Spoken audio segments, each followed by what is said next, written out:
Кымчылык кошумча бир суроо бар да. Сиз коопсуздуктан сырткары анча-мынча ушундай социалдык маселелерге дагы мындай көңүл буруп калып атпайсызбы? Анан жана кулагым чалып калды да, акылман мектеп лицей дагы Жалал абадка курулат деген. Сөзсүз түрдө эми бул биздин урматтуу президент Садыр Кожоевичтин тапшырмасы. Ал Садыр Кожоевич постоянно мага ошо тапшырма берип турат. Мындан ары биз көбүрөөк ушу социалдык проблемаларга көңүл бурушубуз керек. Бир эле мектептер эмес, мектептерди, садиктерди, ооруканаларды ушуларды куруу боюнча, тездетүү боюнча жана ошолордун мындай сапаттуу курулушу боюнча мага ар дайым тапшырма берип турат.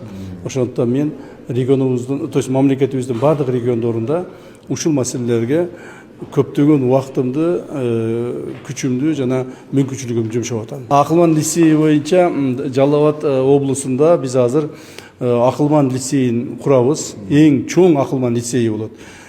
Ысык көлдөн дагы чоң болот акылман лицейи. Себеби президентибиздин акылман лицейи Ысык көл облусунда биринчи ачылды эле.